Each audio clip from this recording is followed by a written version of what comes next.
안녕하세요. 예, 안녕하세요. 예.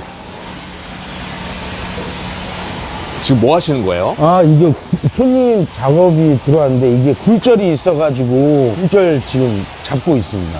하다 보면 이렇게 휜 것들 있잖아요. 예. 그거 작업하는 거예요. 굴절이 생기면 핸들이 떨려요. 고속주행할 때.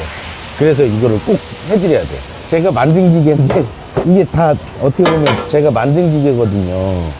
유아 프레스가 이렇게 올라와서 이거를 다 일일이 피는 거죠. 여기에서 이제 저희가 타이어를 빼서 다 저희가 돌려봐요. 이상이 없나 뭐 이런 거 다 확인하고 그 다음에 이제 작업실로 들어갑니다. 이것도 제가 다 만든 거라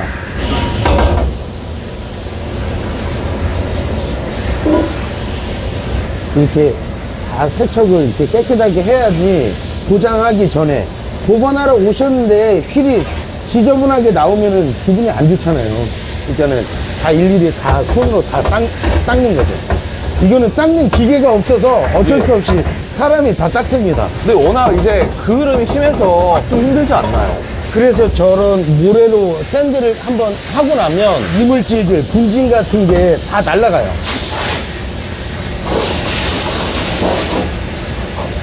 보통 닦는 데는 한 시간은 얼마 정도 걸려요? 5분? 모든 손님을 당일로 다 출고해드리기 때문에 아침에 오면 저녁에 손님이 나가셔야 돼요. 손님은 바뀌는데 우리가 하는 일은 똑같은 거죠. 계속 이게 바뀌다 보니까. 그렇게 하고 이 녹을 다 제거를 해야 돼요.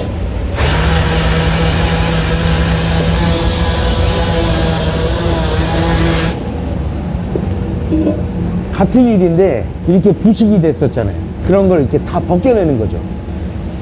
진짜 정말 창피한데 이게 다 솔직히 처음 여기 안에 공개하는 거라 이거 여기가 다 뭐예요? 여기는 도장실입니다. 제가 하다 보니까 이렇게 필요한 것들을 막 이렇게 만든 거거든요. 그러니까 지금 잠깐 들어오시면서 보신 이런 것들이 제가 다 필요해서 하나에서 열까지 다 용접해서 만들어서 여기까지 이렇게 온 거라. 여기 보시면 이런 부스 여기는 뭐 하는 공간이에요? 열 처리실. 페인트를 칠하고 나면 열 처리를 해야지 이게 페인트가 단단히 굳어요. 그래서 이제 그거를 하기 위해서 이제 이렇게 저희만의 다 만든 거기 때문에. 여기에 그냥 휠을 넣는 거예요? 그렇죠.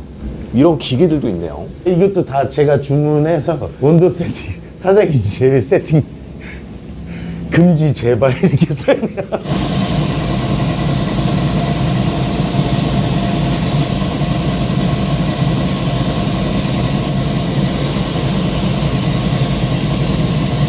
이렇게 해서 이제 안에서 이렇게 열 처리를 하는 거죠.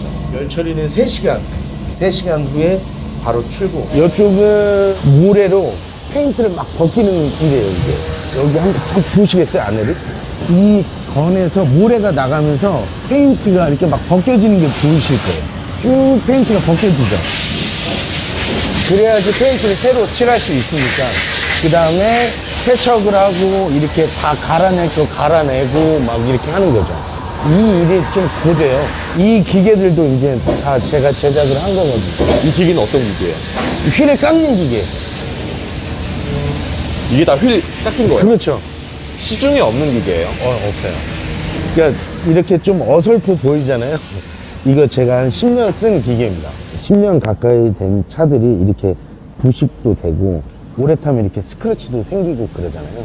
이대로 계속 휠을 사용하면 안 되는 거예요? 아니 사용해도 되는데 운행하는 데는 지장이 없잖아요.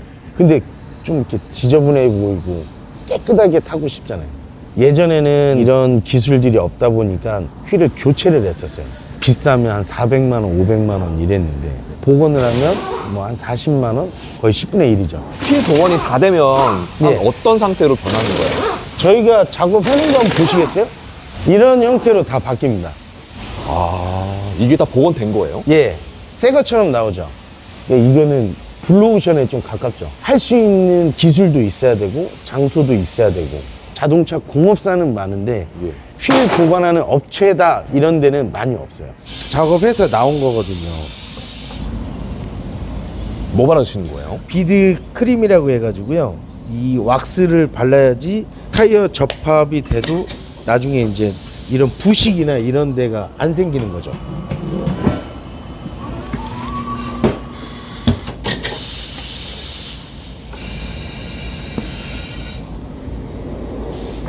바람을 넣게 되면 휠하고 타이어하고 딱 맞아 떨어질 때 고무다 보니까 그때가 이게 딱 풍선처럼 딱 하고 소리가 나는 거야.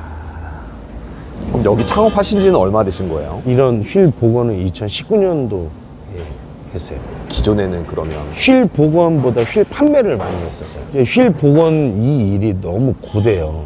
그래서 제가 기술도 있지만 안 했었던 이유는 고돼서 안 했었죠. 힘들어서. 근데 이제 한번 이렇게 누구나 알다시피 이렇게 한번 저 밑에 갔다 오신 분들은 힘들고 말고를 따지는 게 아니거든요. 그래서 이제 다시 이거를 시작하게 된 거죠. 매출은 얼마 정도 나오신 거예요? 두 군데에서 1억 위아래? 한 달. 예. 여기서 19년도부터 하셨던 아니에요. 거예요? 저 조그만 데서 했었어요. 조그만 데서 하다가 임대 기간도 끝나고 그래서 이제 땅을 사서 이제 그렇게 해서 온 거죠. 아, 이거 사신 거예요? 예. 면적이 되게 큰데 한 얼마 정도 되는 거예요? 한 300평 정도. 300평. 예.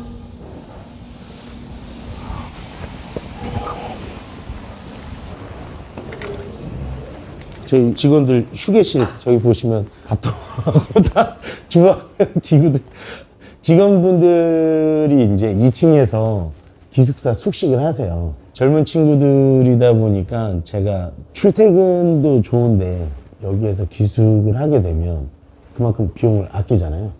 그래서 아예 2층을 지으면서 다 기숙사 방으로 줬어요. 항상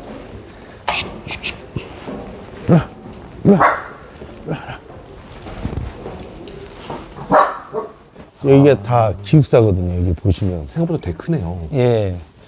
여기도 그렇고, 여기, 이렇게 해서 직원들 아예, 여기는 직원들 이제 화장실, 샤워실.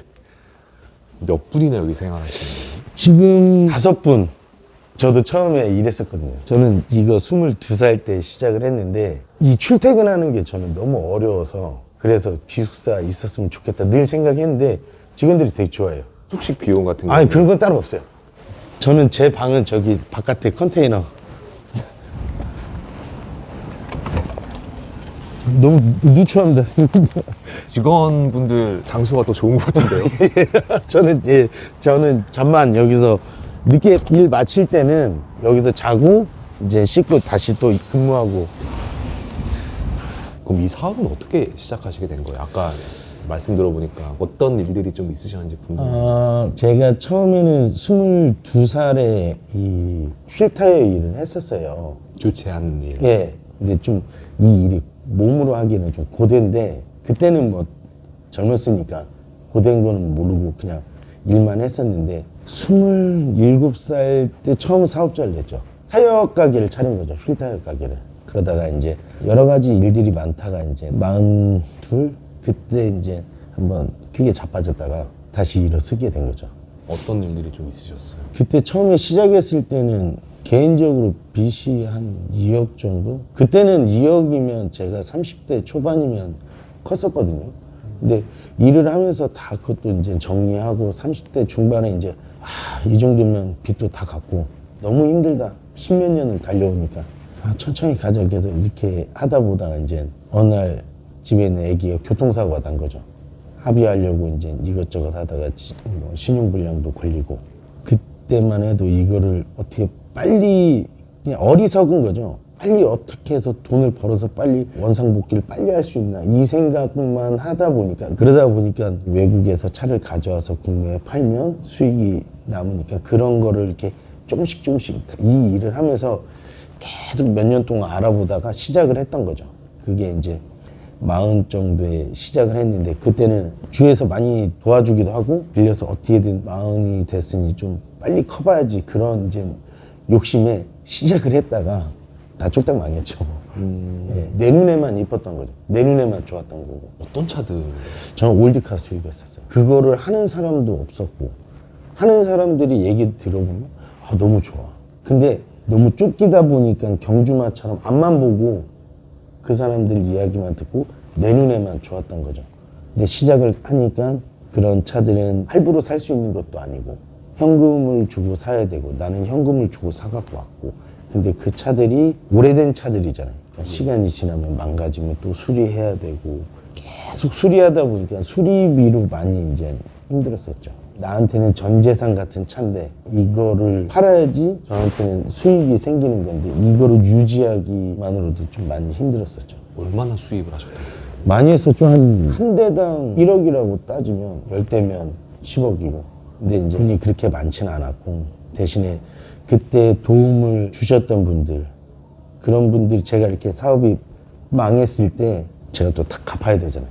근데 이제 그때 한 분이 저한테 돈을 받을 것도 있는 분인데 저한테 사장님 잘하시는 거 하세요. 필타이어 전문이시잖아요. 잘하시는 거 하세요. 제가 도와드릴게. 그래서 그때 아무 조건 없이 한 3억 정도 도와주셔서 다시 일어선 걸로 알고 있어요, 제가. 그럼 그때 당시 빚은 얼마나 있으셨어요? 한 분한테만 거의 한 5억 정도 있었죠. 한 분한테만 5억이면 예. 총 얼마 빚이 총 한 있으셨어요? 10억 정도. 예. 그때 그분이 저한테 분명히 저한테 받을 게 있는 분인데 저보다도 나이가 어려요. 근데 사장님 잘하시는 거 하세요. 그러면서 그때 많이 도와줬었죠. 그분이 돈이 많아서 그런 게 아니라 그분도 돈을 빌려서 저를 해줬어요. 근데 이제 그분이 그런 거죠. 사장님은 정말 잘하실 수 있고 어떻게 보면 그 빚이 있다고 해서 제가 피하거나 안 갚으려고 한 게 아니라 어떻게든 그 돈을 다 갚으려고 제가 노력을 하고 있었기 때문에 사장님 그러시면 이렇게 하세요. 그래가지고 그분이 도움을 줘서 처음부터 가자. 그래서 이제 휠 복원을 시작을 하게 된 거죠. 이 일이 너무 고된 거예요. 너무 힘들고 또 그때는 시설들이 없었기 때문에 그런 먼지들을 다 먹고 이건 아닌 것 같은데 했었죠. 근데 내가 잘할 수 있는 거를 찾다 보니까 이건데 조금만 하면 편하게 할 수 있고 먼지도 안 먹고 편하게 할 수 있을 것 같은데 그래서 생각을 해서 조그맣게 먼저 해본 거죠. 근데 그게 우연치 않게 코로나랑 같이 딱 마주친 거였어요. 일이 없는 거예요.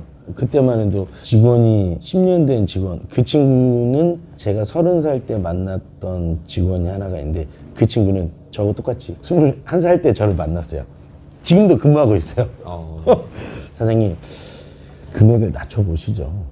어차피 여기서 안 돼서 망하나 싸게 해서 망하나 똑같으니까 한번 금액 낮추고 우리가 잘할 수 있는 거 해보시죠. 그래서 금액도 낮추고 근데 그게 코로나 때하고 딱 맞았던 거죠. 그때만 해도 복원을 하는데 뭐 100만 원, 120만 원 근데 28만 원 받자.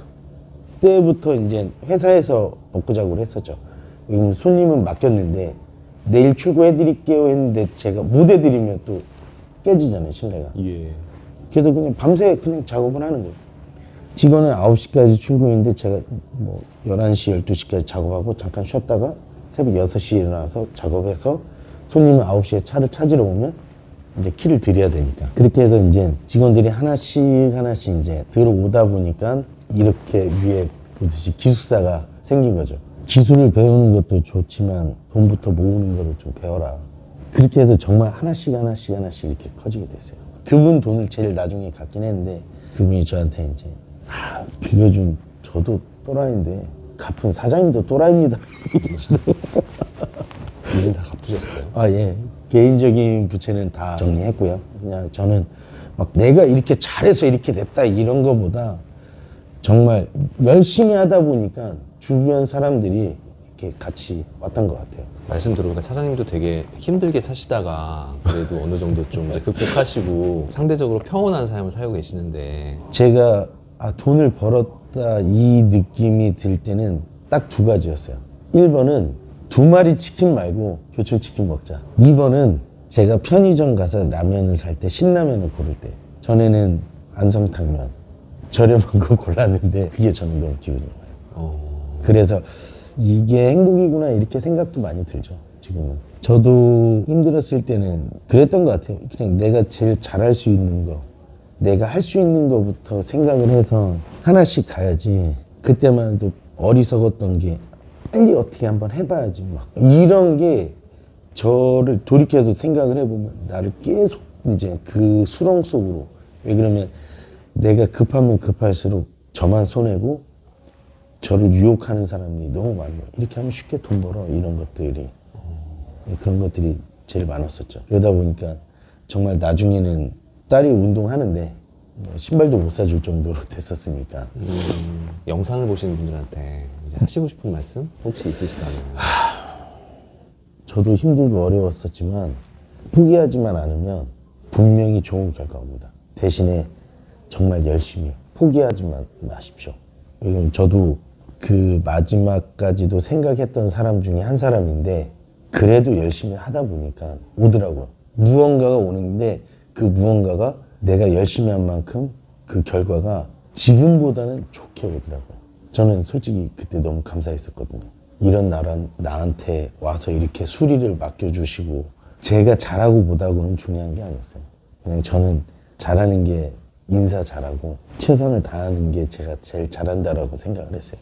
왜냐면 그 전에 그런 잘난 맛의 원숭이 같은 마음에 망해봤기 때문에 그걸 내려놓으면 누구든지 다시 다 재기하실 수 있을 거라고 생각합니다.